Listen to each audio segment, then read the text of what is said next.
people, if you're watching this again. I am really happy because we're having a bit of a heat wave at the moment, and I got the sun today, and my freckles are coming out a little bit. Can you see? But I was writing my little poetry book because I like to write poems and stuff, and I was thinking about like what I would say to myself a year ago if I had the opportunity, and I didn't get far with thinking. I didn't even think of one idea, but I was like, this would be a fun thing to think about for my little YouTube channel, which is what I'm doing now. So yeah.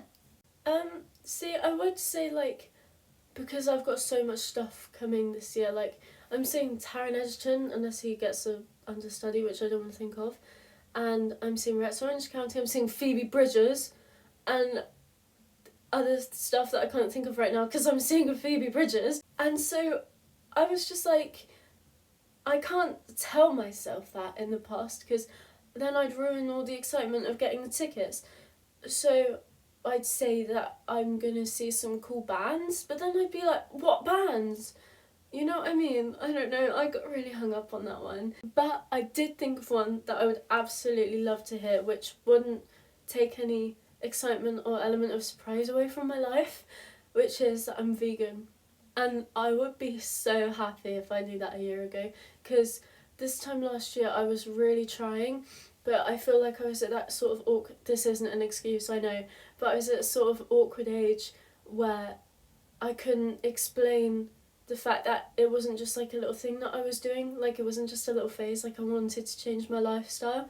And since I have been, my outlook on everything has been so much better, and I've just felt so much more healthy and like alive. And it's been great, highly recommend. For a second one, I probably wouldn't want to like put a downer on things, because it wouldn't be long from now a year ago where I'd feel like things were sort of crashing down. Because it felt like a lot of things sort of went at the same time. So I would be quite vague with it because I wouldn't want to explain stuff too much because that just wouldn't work. But I would say something like, it is going to be okay, and the problems that you're going to face shortly are inevitable, and you're going to handle them really well, and you're going to benefit from the outcome. And I feel like that's a good thing to say to your past self if you have the opportunity, I think.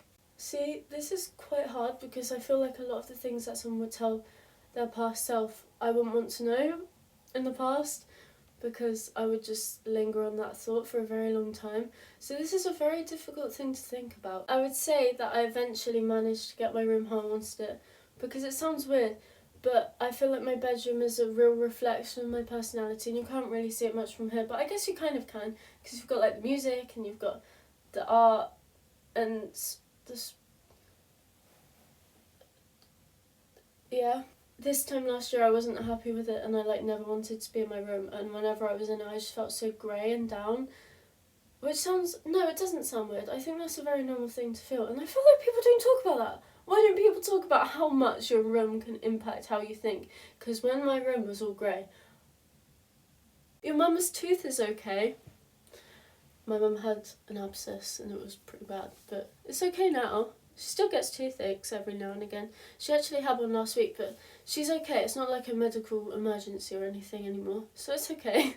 You're going to stop relying on reassurance. I've always been the kind of person who needs reassurance on everything, and I'm not like that as much anymore. I still need it, but I don't need it to be able to do something. Like, I can kind of just be like, it's fine, it's like just something that you need to do, just get on with it, what's the worst that can happen, which is really nice.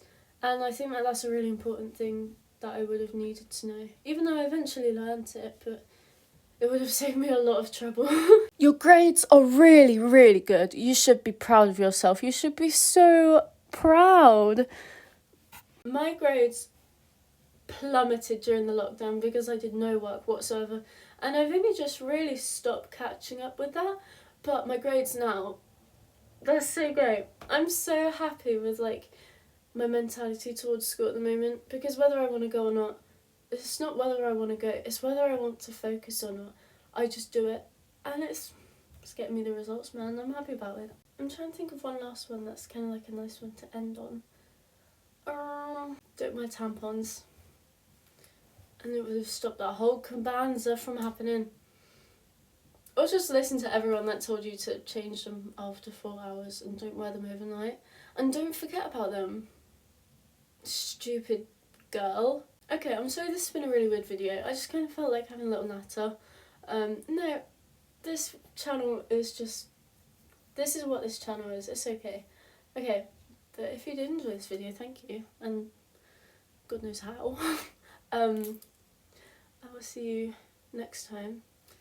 And yeah, goodbye. If you're still here, I just want to say I'm really sorry that this video was really cringe. I knew that it would be, but I didn't intend for it to be this cringe. I'm sorry.